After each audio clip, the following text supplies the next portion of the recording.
ಜ್ಞಾನದ ಬಲದಿಂದ ಅಜ್ಞಾನದ ಕೇಡು ನೋಡಯ್ಯ, ಜ್ಯೋತಿಯ ಬಲದಿಂದ ತಮಂದದ ಕೇಡು ನೋಡಯ್ಯ, ಪುರುಷದ ಬಲದಿಂದ ಅವಲೋಹದ ಕೇಡು ನೋಡಯ್ಯ, ಕೂಡಲ ಸಂಗನ ಶರಣರ ಅನುಭಾವದಿಂದ ಅನುಭವದ ಕೇಡು ನೋಡಯ್ಯ.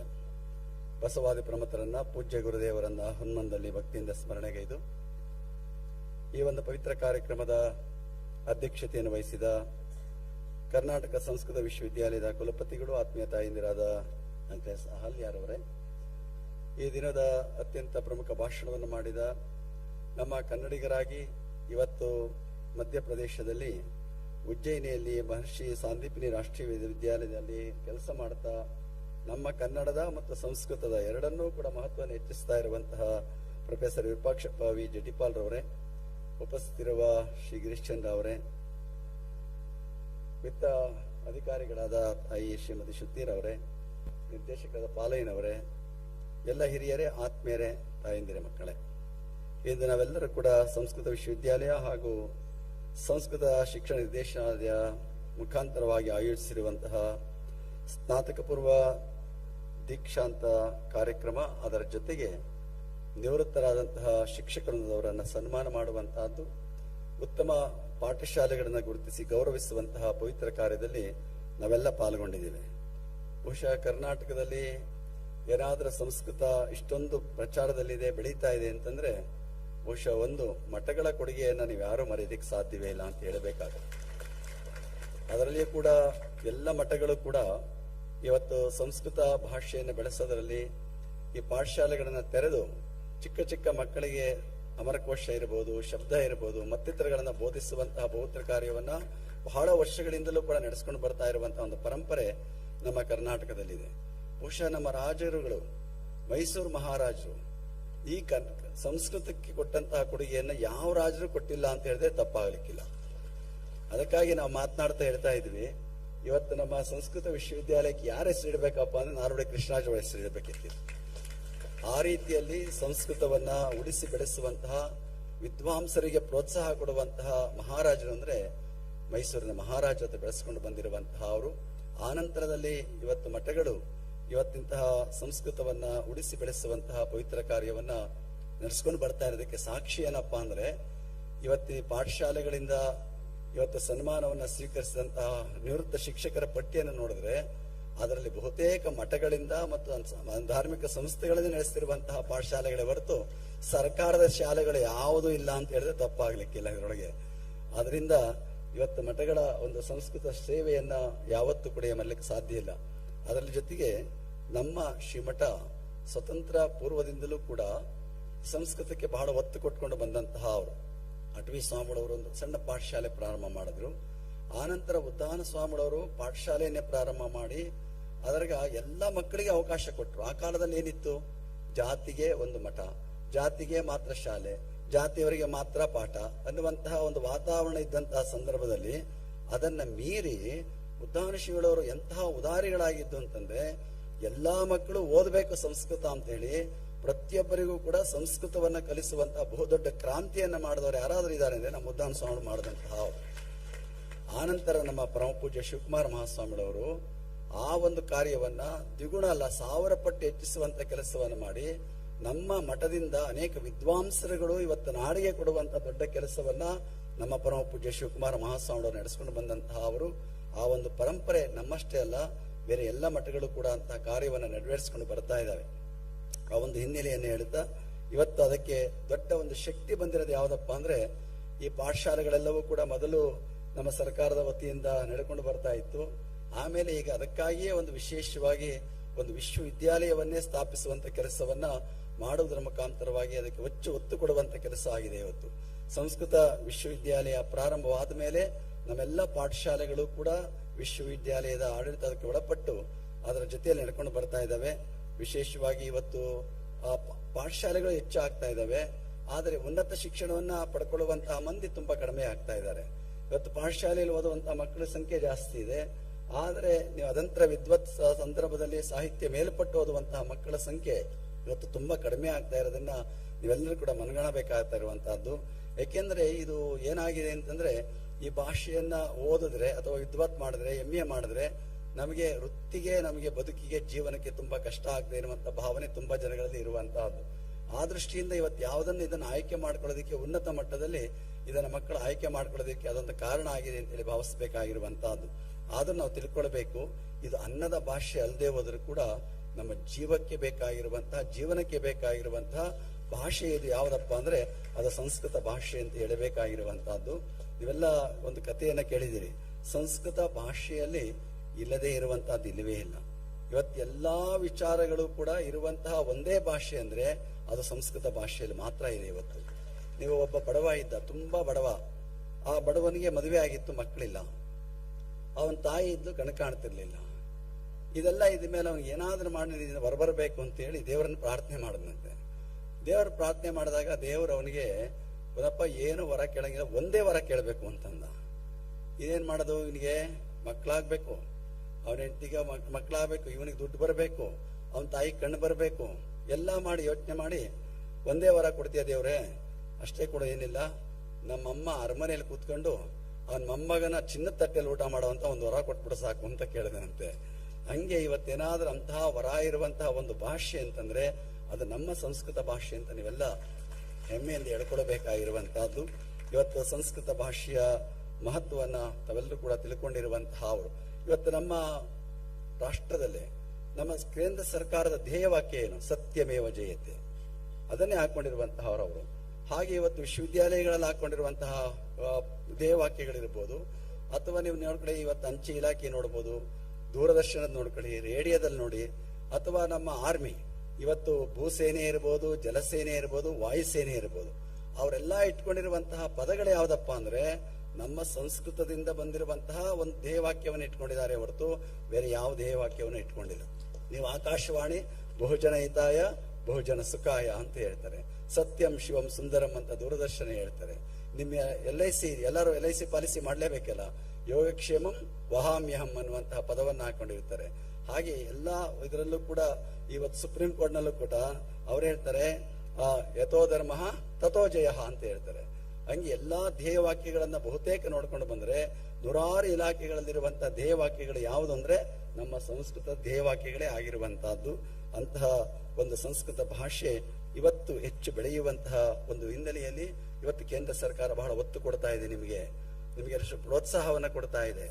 ಇವತ್ತು ನಿನ್ನೆ ತಾನೇ ಮನ್ ಕಿ ಬಾತ್ ನಲ್ಲಿ ಪ್ರೈಮ್ ಮಿನಿಸ್ಟರ್ ದೆಹಲಿಯ ಒಂದು ಕೇಂದ್ರ ಸಂಸ್ಕೃತ ವಿಶ್ವವಿದ್ಯಾಲಯದವರು ಮಾಡ್ತಾ ಇರುವಂತಹ ಕಾರ್ಯವನ್ನ ಶ್ಲಾಘನೆ ಮಾಡಿದ್ದಾರೆ. ಅದರ ಜೊತೆಗೆ ಇವತ್ತು ನಾವು ನಳಂದ ವಿಶ್ವವಿದ್ಯಾಲಯದಲ್ಲಿ ಅಲ್ಲಿ ನಡೆಯುವಂತಹ ಶಾಸ್ತ್ರಾಸ್ತ್ರ ಗೋಷ್ಠಿಯ ಬಗ್ಗೆ ಬಹಳ ಮೆಚ್ಚುಗೆಯ ಮಾತುಗಳನ್ನು ಅವರು ವ್ಯಕ್ತ ಮಾಡಿರುವಂತಹ ಅವರು. ಆ ದೃಷ್ಟಿಯಿಂದ ಇವತ್ತು ಕೇಂದ್ರ ಸರ್ಕಾರ ಮತ್ತು ರಾಜ್ಯ ಸರ್ಕಾರ ಎರಡೂ ಕೂಡ ಇವತ್ತು ಸಂಸ್ಕೃತ ಭಾಷೆಯ ಬೆಳವಣಿಗೆಗೆ ಬಹಳ ಒತ್ತನ್ನ ಕೊಡುವಂತ ಕೆಲಸವನ್ನ ಮಾಡ್ತಾ ಇರುವಂತಹದ್ದು ಕೂಡ ಅಷ್ಟೇ ಮೆಚ್ಚಿಕೊಳ್ಳಬೇಕಾಗಿರುವಂತಹದ್ದು. ಇವತ್ತು ಒಬ್ಬ ಅಮೆರಿಕಾದ ಮಾರ್ಟಿನ್ ಒಂದು ಮಾತನ್ನೇ ಹೇಳ್ತಾನೆ, India is the cradle of human race, birthplace of human speech, mother of history, grandmother of legend and great grandmother of tradition. And ಅವ್ರು ಹೇಳ್ತಾರೆ, ಬಹುತೇಕ ನಮ್ಮ ದೇಶದ ಅಥವಾ ಪ್ರಪಂಚದಲ್ಲಿರುವಂತಹ ಅತಿ ಅಮೂಲ್ಯವಾದಂತಹ ಮತ್ತು ಬೋಧಪ್ರದವಾದಂತಹ ವಿಚಾರಗಳು ಎಲ್ಲಾದ್ರೂ ಇದಾವೆ ಅಂದ್ರೆ ಅದು ಭಾರತದಲ್ಲಿ ಮಾತ್ರ ಇದೆ ಎನ್ನುವಂತಹ ಮಾತನ್ನು ಅವ್ರು ಹೇಳ್ತಾರೆ. ಅಂದ್ರೆ ಅವರಿಗೆ ಎಷ್ಟು ಭಾರತದ ಬಗ್ಗೆ ಎಷ್ಟು ಮಹತ್ವ ಇರುವಂತಹದ್ದು, ಮನುಷ್ಯನ ಉಗಮವೇ ಆಗಿರುವಂತಹದ್ದು ಭಾರತ, ಮಾತು ಬೆಳೆದಿರುವಂತಹದ್ದೇ ಭಾರತ ಅನ್ನುವಂತಹ ಮಾತನ್ನ ಅವರು ಅತ್ಯಂತ ಗೌರವದಿಂದ ಸ್ಮರಣೆ ಮಾಡಿಕೊಡುವಂತಹ ಅವರು. ಇನ್ನು ಮ್ಯಾಕ್ಸ್ ಮುಲ್ಲರ್ ಬಗ್ಗೆ ನಿಮ್ಮೆಲ್ಲ ಕೇಳಿರುವಂತಹ ಅವರು ಸಂಸ್ಕೃತದ ಬಗ್ಗೆ ಎಷ್ಟು ಸಾಧನೆಯನ್ನು ಮಾಡಿ ಭಾರತಕ್ಕೆ ಬರದೇ ಹೋದ್ರೂ ಕೂಡ ಆ ವೇದಗಳ ಬಗ್ಗೆ ಬೇರೆ ಬೇರೆ ತತ್ವ ವಿಚಾರಗಳ ಬಗ್ಗೆ ತಿಳಿದು ಅವನ್ನೆಲ್ಲ ಪ್ರಪಂಚಕ್ಕೆ ಪ್ರಚುರಪಡಿಸುವಂತ ಕೆಲಸವನ್ನ ಅವ್ರು ಮಾಡಿದ್ದಾರೆ. ಅವರು ಒಂದು ಮಾತನ್ನ ಹೇಳ್ತಾನೆ, ಏನಾದ್ರೂ ಮುಂದಿನ ಜನ್ಮ ಅಂತಂದಿದ್ರೆ ಅದೇನಪ್ಪಾ ಅಂದ್ರೆ ನಾನು ಭಾರತದಲ್ಲಿ ಜನಿಸಬೇಕು ಅನ್ನುವಂತಹ ಮಾತನ್ನ ಅವರು ಪ್ರಾರ್ಥನೆಯನ್ನು ಮಾಡಿಕೊಳ್ಳುವಂತಹವರಾಗ್ತಾರೆ.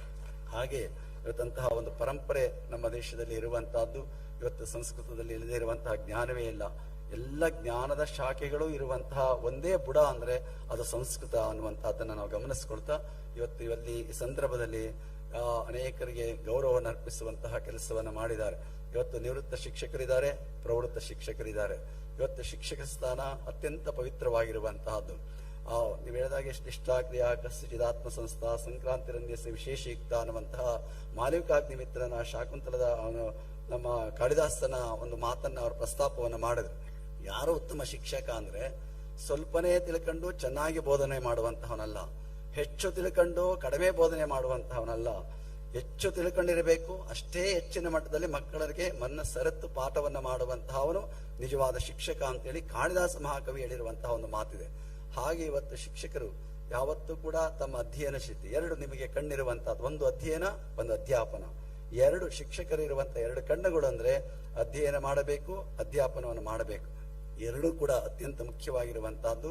ಹಾಗೆ ನೀವೆಲ್ಲ ಸಂಸ್ಕೃತ ಶಿಕ್ಷಕರಾಗಿ ಇವತ್ತು ಸಂಸ್ಕೃತದ ರಥವನ್ನ ಬಹುಶಃ ಸುದೀರ್ಘವಾದಂತಹ ನಿವೃತ್ತರಾಗುವವರೆಗೂ ಕೂಡ ನೀವು ಎಳೆದು ಇದರ ಮಹತ್ವವನ್ನು ಹೆಚ್ಚಿಸಿರುವಂತಹ ನಿವೃತ್ತರಿಗೆ ಇವತ್ತು ಗೌರವಿಸುವಂತಹ ಕೆಲಸವನ್ನು ಮಾಡಿದ್ದಾರೆ.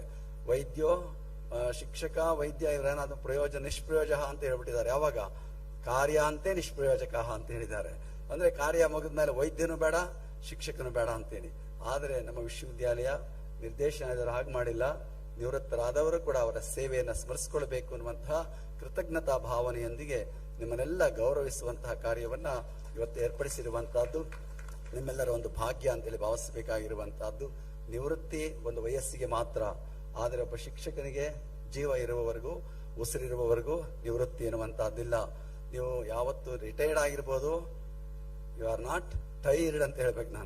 ನಾನು ಯಾವಾಗಲೂ ನನಗೆ ಬೇಸರ ಇಲ್ಲ, ನೋವಿಲ್ಲ, ನನ್ನಡೆ ಕೂತ ನೋಡಿ ಬಂದು ನನ್ನಡೆ ಇಲ್ಲಿ ನನ್ನಡೆ ಎಷ್ಟು ವಯಸ್ಸಾದ್ರೂ ಕೂಡ, ರಿಟೈರ್ಡ್ ಆದ್ರೂ ಕೂಡ ಸಂಸ್ಕೃತ ಕಾರ್ಯಕ್ರಮ ಎಲ್ಲೇ ಇದ್ರೂ ಬಂದು ಕೂತ್ಕೊಳ್ಳುವಂತಹ ಒಂದು ಮನಸ್ಥಿತಿ ಇರೋದಿಲ್ಲ. ಅದು ಅಂತ ಉತ್ಸಾಹ ಬೇಕಾಗಿರುವಂತಹದ್ದು ನಿಮಗೆ. ನೀವು ನಿವೃತ್ತರಾದ್ರೂ ಕೂಡ ಯಾವತ್ತೂ ಕೂಡ ಪ್ರವೃತ್ತರಾಗುವಂತ ಕೆಲಸವನ್ನ ಇಟ್ಕೊಳ್ಬೇಕು. ಆ ಒಂದು ನಿಟ್ಟಿನಲ್ಲಿ ನಿಮ್ಮ ನಿವೃತ್ತ ಜೀವನ ಅತ್ಯಂತ ಪವಿತ್ರವಾಗಿರಲಿ. ಯಾರೇ ಬರಲಿ ಮಕ್ಕಳಿಗೆ ಬೋಧನೆಯನ್ನು ಮಾಡುವಂತಹ ಒಂದು ಅವಕಾಶ ನಿಮಗಿರ್ತದೆ.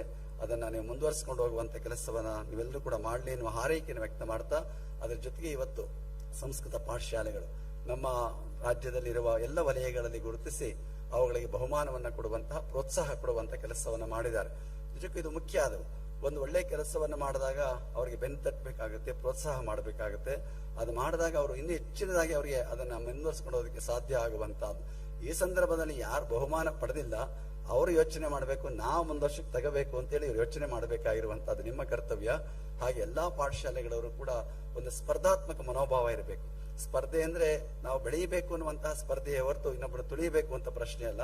ನಾವಿನ್ನ ಬೆಳೆಯಬೇಕು, ಇನ್ನು ಉತ್ತಮ ಕೆಲಸ ಮಾಡಬೇಕು ಅನ್ನುವಂತಹ ನಿಮ್ಮಲ್ಲಿ ಆ ಮನೋಭಾವ ಬೆಳೆಯಲಿ ಎನ್ನುವಂತಹ ಉದ್ದೇಶದಿಂದ ಇವತ್ತು ಅಂತಹ ಪಾಠಶಾಲೆಗಳನ್ನ ಗುರುತಿಸಿ ಅವರಿಗೆ ಗೌರವಿಸುವಂತ ಕೆಲಸವನ್ನ ಮಾಡಿರುವಂತಹದ್ದು ಕೂಡ ಮೆಚ್ಚಿಕೊಳ್ಳಬೇಕಾಗಿರುವಂತಹದ್ದು ನಮ್ಮ ಮಾತನ್ನ ಈ ಸಂದರ್ಭದಲ್ಲಿ ಹೇಳ್ತಾ, ಇವತ್ತು 1:15 ನಮ್ಮ ಪಾಲೈನವ್ರು ನಾನು ಕರೆದಾಗ 1 ಗಂಟೆ ಮುಗಿಸ್ತೀವಿ, 1:15 ಭೋಜನ ಇದೆ ಅಂತ ಹೇಳಿದ್ರು. ಭೋಜನ ಸಮಯವೂ ಅತೀತ ಆಗಿದೆ ಈಗಾಗಲೇ. ಬುಭುಕ್ಷಿತಂ ನ ಪ್ರತಿಪಾದಿ ಕಿಂಚಿತ್ ಅನ್ನುವಂತಹ ಒಂದು ಮಾತಿದೆ. ಅಂದ್ರೆ ಹೊಟ್ಟೆ ಹಸ್ತವನಿಗೆ ಏನೋ ತೋಚದಿಲ್ಲ ಅಂತೇಳಿ. ನಮ್ಮಲ್ಲಿ ಬಂದಿರುವಂತಹ ಅವ್ರಿಗೆ ಯಾವ ಹಸಿವಿದೆಯಪ್ಪ ಅಂದ್ರೆ ಈ ಹಸಿವಿದೆ, ನೆತ್ತಿ ಹಸಿವಿದೆ. ಅದರಿಂದ ಅವ್ರಿಗೆ ಹೊಟ್ಟೆ ಹಸಿವಿನ ಕಡೆಗೆ ಯಾವುದು ಗಮನನೇ ಹರಿಸ್ತಾ ಇಲ್ಲ. ಎಲ್ಲರೂ ಕೂಡ ಆ ಒಂದು ನಿಟ್ಟಿನಲ್ಲಿ ಇಷ್ಟೊತ್ತಾದ್ರೂ ಕೂಡ ನೀವು ಈ ಕಾರ್ಯಕ್ರಮದಲ್ಲಿ ಭಾಗವಹಿಸಿ ಈ ಕಾರ್ಯಕ್ರಮದ ಯಶಸ್ಸಿಗೆ ನೀವೆಲ್ಲರೂ ಕೂಡ ಕಾರಣಕರ್ತರಾಗಿದ್ದೀರಿ. ವಿಶೇಷವಾಗಿ ನಮ್ಮ ಕುಲಪತಿಗಳಾದ ಅಹಲ್ಯ ತಾಯಿಯವರು ನಿಜವಾಗ್ಲೂ ಕೂಡ ಅವರು ಕುಲಪತಿಗಳಾಗಿ ಬಂದ ಮೇಲೆ ಇದಕ್ಕೊಂದು ಗುಣಾತ್ಮಕತೆಯ ಬೆಳವಣಿಗೆಗೆ ಬಹಳಷ್ಟು ಒತ್ತು ಕೊಡುವಂತ ಕೆಲಸವನ್ನ ಅವ್ರ ತಾಯಿಯವರು ಮಾಡ್ಕೊಂಡು ಬರ್ತಾ ಇದ್ದಾರೆ. ಒಳ್ಳೆಯ ಕೆಲಸ ಇರಲಿ, ಪ್ರೋತ್ಸಾಹ ಮಾಡುವಂತಹ ಮನೋಭಾವವನ್ನು ಇಟ್ಕೊಂಡು ಬಹಳ ಒಂದು ಕ್ರಿಯಾಶೀಲವಾದಂತಹ ರೀತಿಯಲ್ಲಿ ಕೆಲಸ ಕಾರ್ಯಗಳನ್ನು ಮಾಡುವಂತಹ ತಾಯಿಯಾಗಿದ್ದಾರೆ. ಇವತ್ತು ಗಿರೀಶ್ ಚಂದ್ರ ಅವರು ಹೇಳ್ತಾ ಇದ್ರು, ನಾನು ಆಮೆ ವೇಗ, ಅವರು ಮೊಲದ ವೇಗ ಅಂತೇಳಿ. ಆಮೇನು ಮೊಲ ಎರಡೂ ಸ್ಪರ್ಧೆ ಅದು ಬೇರೆ ಆಯ್ತು. ನೀವೆರಡೂ ಕೂಡ ಒಟ್ಟಾಗಿ ಹೋಗುವಂತ ಕೆಲಸವನ್ನು ಮಾಡಿ ಈ ವಿಶ್ವವಿದ್ಯಾಲಯದ ಘನತೆಯನ್ನು, ನಮಗಿರೋದಂದೇ ವಿಶ್ವವಿದ್ಯಾಲಯ, ಬೇರೆ ಬೇರೆ ವಿಶ್ವವಿದ್ಯಾಲಯಗಳಿದೆ. ಸಂಸ್ಕೃತಕ್ಕಿರುವುದು ಒಂದೇ ವಿಶ್ವವಿದ್ಯಾಲಯ, ಅದು ನಮ್ಮ ಕರ್ನಾಟಕದ ಸಂಸ್ಕೃತ ವಿಶ್ವವಿದ್ಯಾಲಯ. ಅದರ ಮಹತ್ವವನ್ನು ಹೆಚ್ಚಿಸುವಂತಹ ಮತ್ತಷ್ಟು ಕೆಲಸಗಳು ಈಗಾಗಲೇ ಅವರು ತಾಯಿಯವರು ಅವರ ಪ್ರಸ್ತಾವ ಮಾತನಾಡಿ ತಿಳಿಸಿರುವಂತಹ ಅವರು ಈಗಾಗಲೇ ಲ್ಯಾಬ್ ಮಾಡಿದ್ದಾರೆ, ಲ್ಯಾಂಗ್ವೇಜ್ ಲ್ಯಾಬ್ ಮಾಡಿದ್ದಾರೆ. ನಿಮ್ಗೆ ಯಾರೇ ಹೋದ್ರೂ ಕೂಡ ಒಂದು ಶ್ಲೋಕ ಕೊಡಲಿ, ಒಂದು ಶಬ್ದ ಕೊಡಲಿ, ಅದರ ಉತ್ಪತ್ತಿ ಹೇಗೆ ಬಂದಿದೆ, ಅದರ ಧಾತು ಶಬ್ದ ಇರ್ಬೋದು, ಏನೇ ಇರಲಿ, ಅದನ್ನ ಸಂಪೂರ್ಣವಾಗಿ ನಿಮಗೆ ಒದಗಿಸಿಕೊಡುವಂತಹ ಒಂದು ಲ್ಯಾಂಗ್ವೇಜ್ ಲ್ಯಾಬ್ ಅನ್ನು ಕೂಡ ಇಲ್ಲಿ ಇವತ್ತು ಅದನ್ನ ಉದ್ಘಾಟನೆಯನ್ನು ಮಾಡಿದ್ದಾರೆ.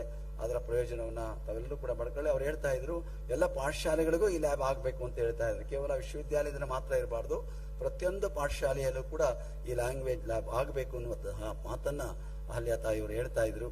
ಅವರ ಪತಿಯವರಾಗಿದ್ದಂತಹ ಶರ್ಮಾ ಅವರು ನಮ್ಮ ತುಮಕೂರು ವಿಶ್ವವಿದ್ಯಾಲಯದ ಕುಲಪತಿಗಳಾಗಿ ಬಹಳ ಒಳ್ಳೆ ಕೆಲಸವನ್ನ ಮಾಡಿದಂತಹ ಅವರು. ಅನಂತರ ಇಲ್ಲಿ ಬೆಂಗಳೂರಿನಲ್ಲೂ ಕೂಡ ವಿಶ್ವವಿದ್ಯಾಲಯ ಕುಲಪತಿಗಳಾಗಿ ಕೆಲಸವನ್ನು ಮಾಡಿದಂತಹ ಅವರು ಇಬ್ಬರು ಅವರು ಕುಲಪತಿಗಳಾಗಿ ಕೆಲಸವನ್ನು ಮಾಡಿರುವಂತಹದ್ದು ಮೆಚ್ಚಿಕೊಳ್ಳಬೇಕಾಗಿರುವಂತಹದ್ದು. ಅವರ ಒಂದು ನೇತೃತ್ವದಲ್ಲಿ ಸಾರಥ್ಯದಲ್ಲಿ ವಿಶ್ವವಿದ್ಯಾಲಯ ಹೊಸ ಕ್ಯಾಂಪಸ್ ಬೇಗ ಪ್ರಾರಂಭ ಆಗಲಿ ಅಂತ ಹೇಳಬೇಕಾಗಿರುವಂತಹದ್ದು. ಯಾಕೆಂದ್ರೆ ಇವತ್ತು ಬೆಂಗಳೂರು ನಗರದಲ್ಲಿ ಕಿಷ್ಕಿಂದ ಆಗ್ಬಿಟ್ಟದೆ, ನೀವು ಬಂದು ಹೋಗೋದೇ ಕಷ್ಟ ಆಗಿರುವಂತಹದ್ದು. ಅದರಿಂದ ಕುದುರ್ನ ಹತ್ರ ಏನ್ ಸರ್ಕಾರ ಇವತ್ತು ನಿಮಗೆ ಮಂಜೂರು ಮಾಡಿರುವಂತಹ ಜಾಗದಲ್ಲಿ ಆದಷ್ಟು ಬೇಗ ಇವತ್ತಿನ ಸರ್ಕಾರದಿಂದ ಹೆಚ್ಚು ಹಣವನ್ನು ಮಂಜೂರು ಮಾಡಿಕೊಂಡು ನೀವಲ್ಲಿ ಒಂದು ನಮ್ಮ ಕರ್ನಾಟಕ ವಿಶ್ವವಿದ್ಯಾಲಯದ ಚಟುವಟಿಕೆಗಳಲ್ಲಿ ಪ್ರಾರಂಭವಾಗುವಂತ ಕೆಲಸ ಇವರ ಕಾಲಾವಧಿಯಲ್ಲಿ ಆಗಲೇ ಎನ್ನುವಂತಹ ಹಾರೈಕೆಯನ್ನ ಈ ಸಂದರ್ಭದಲ್ಲಿ ವ್ಯಕ್ತ ಮಾಡ್ತಾ, ಇವತ್ತು ಗಿರೀಶ್ ಚಂದ್ರ ಅವರು ಕೂಡ ಅವರು ಬಹಳ ಕೆಲಸ ಕಾರ್ಯಗಳನ್ನು ಮಾಡುವಂತಹದ್ರಲ್ಲಿ ಮುಂಚೂಣಿಯಲ್ಲಿ ಇರುವಂತಹ ಅವರು, ಅವರ ಜೊತೆಗೆ ಹೆಗಲೆಣೆಯಾಗಿ ವಿಶ್ವವಿದ್ಯಾಲಯದ ಕೆಲಸ ಕಾರ್ಯಗಳಲ್ಲಿ ತಮ್ಮನ್ನ ತೊಡಗಿಸಿಕೊಳ್ತಾ ಇರುವಂತಹ ಅವರು ಕೂಡ ಜೊತೆಗೆ ಇವತ್ತು ವಿರೂಪಾಕ್ಷ ಅವರನ್ನ ನಮ್ಮ ಉಜ್ಜಯಿನಿಂದ ಕರೆಸ್ಕೊಂಡು ಬಂದಿದ್ದೆ. ನಾನು ತಿಳ್ಕೊಂಡಿದ್ದೆ ಮೊದಲು ಅವರು ಕನ್ನಡ ಬಾರದವರು ಅಂತ ತಿಳ್ಕೊಂಡಿದ್ದೆ. ಅವ್ರು ಬಂದ ತಕ್ಷಣ ಕನ್ನಡದಲ್ಲೇ ಮಾತನಾಡ್ಬಿಟ್ರು.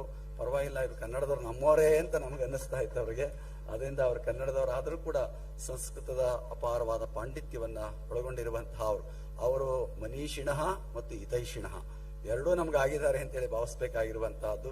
ಅವರು ಇವತ್ತು ಬಂದು ನಿಮ್ಮನ್ನೆಲ್ಲ ಕುರಿತು ಉದ್ಬೋಧಕವಾದಂತಹ ಒಂದು ಮಾತುಗಳನ್ನ, ನಿಮ್ಮ ಸ್ಥಾನಮಾನ, ನಿಮ್ಮ ಜವಾಬ್ದಾರಿ, ನಿಮ್ಮ ಕರ್ತವ್ಯ, ನಿಮ್ಮ ಕೊಡುಗೆ ಇವೆಲ್ಲವನ್ನ ಕುರಿತು ಅವರ ಮಾತುಗಳನ್ನು ತಿಳಿಸಿರುವಂತಹದ್ದು ಅತ್ಯಂತ ಹೆಮ್ಮೆ, ಸಂತೋಷ ಅಂತ ಹೇಳ್ತಾ, ಇನ್ನು ಪಾಲಯ್ಯನವರ ಬಗ್ಗೆ ಹೇಳಂಗಿಲ್ಲ.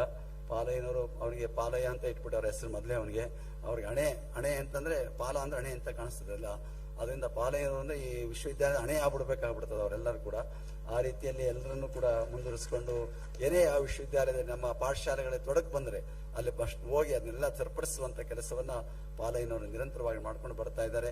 ಅದ್ರ ಜೊತೆಗೆ ಶ್ರುತಿಯವರು ಈಗ ತಾನೇ ಅವರು ವಿತ್ತ ಅಧಿಕಾರಿಗಳಾಗಿ ವಿಶ್ವವಿದ್ಯಾಲಯದ ಕೆಲಸವನ್ನು ಮಾಡ್ತಾ ಇದ್ದಾರೆ. ಅವರು KS ಅಧಿಕಾರಿಗಳಾಗಿರುವಂತಹ ಅವರು ಇವತ್ತು ವಿಶ್ವವಿದ್ಯಾಲಯಗಳಿಗೆ KS ಅಧಿಕಾರಿಗಳನ್ನೇ ಆ ಒಂದು ಕ್ಷೇತ್ರಕ್ಕೆ ನೇಮಿಸ್ತಾ ಇರೋದ್ರಿಂದ ಅವರು ಈ ಒಂದು ವಿಶ್ವವಿದ್ಯಾಲಯದ ವಿತ್ತ ಇಲಾಖೆಯಲ್ಲಿ ಅವರು ಕೆಲಸ ಮಾಡ್ತಾ ಇರುವಂತಹ ಅಧಿಕಾರಿಗಳಾಗಿ ಕೆಲಸವನ್ನು ಮಾಡ್ತಾ ಇದ್ದಾರೆ. ವಿಶ್ವವಿದ್ಯಾಲಯದ ಎಲ್ಲ ಕೆಲಸಗಳಿಗೆ ಪ್ರೋತ್ಸಾಹವನ್ನು ಕೊಡುವಂತ ಕೆಲಸವನ್ನು ಮಾಡ್ತಾ ಇದ್ದಾರೆ ಎನ್ನುವ ಮಾತನ್ನ ಈ ಸಂದರ್ಭದಲ್ಲಿ ಹೇಳ್ತಾ, ಇವತ್ತು ನೀವೆಲ್ಲ ಇಷ್ಟೊಂದು ಸಂಖ್ಯೆಯಲ್ಲಿ ಸೇರಿ ಈ ಒಂದು ಕಾರ್ಯಕ್ರಮ ಅತ್ಯಂತ ಯಶಸ್ವಿಗೊಳಿಸಿದ್ದೀರಿ. ಇವತ್ತು ಜಾಸ್ತಿ ಟೈಮ್ ಆಯ್ತು ಅಂತ ಹೇಳ್ತಾ ಇದ್ರಿ. ಯಾಕಪ್ಪ ಅಂದ್ರೆ 3 ವರ್ಷದ್ದು ಒಂದೇ ಸತಿ ಆಯ್ತಲ್ಲ, ಅದಕ್ಕೆ 1 ಗಂಟೆ 3 ಗಂಟೆ ಆಗಿದೆ ಅಷ್ಟೇ, ಏನಿಲ್ಲ, ಬೇರೆ ಏನಿಲ್ಲ. 23, 24, 25, 26 ಅದರಿಂದ 3 ವರ್ಷದ್ದು 3 ಗಂಟೆ ಆಗಿರೋದ್ರಿಂದ ಹೆಚ್ಚು ಅಲ್ಲ, ಏನು ಇದು ಕಡಿಮೆನೆ ಅಂತ ಹೇಳಿ ನೀವೆಲ್ಲ ಭಾವಿಸ್ಕೋಬೇಕಾಗಿದೆ ಎನ್ನುವಂತಹ ಮಾತನ್ನು ಹೇಳ್ತಾ, ಈ ವಿಶ್ವವಿದ್ಯಾಲಯದ ಘನತೆಯನ್ನು ಹೆಚ್ಚಿಸುವಂತಹ, ಸಂಸ್ಕೃತದ ಮಹತ್ವವನ್ನು ಹೆಚ್ಚಿಸುವಂತಹ ಕೆಲಸವನ್ನ ತಾವೆಲ್ಲರೂ ನಿರಂತರವಾಗಿ ಮಾಡಲಿ ಎನ್ನುವಂತಹ ಹಾರೈಕೆಯನ್ನು ವ್ಯಕ್ತ ಮಾಡ್ತಾ, ಬಸವಾದಿ ಪ್ರಮುಖರ ಕೃಪೆ ತಮ್ಮೆಲ್ಲರ ಮೇಲೆ ಇಲ್ಲಿಂದ ಹಾರೈಸಿ ಮಾತನ್ನು ಮುಗಿಸ್ತೀನಿ.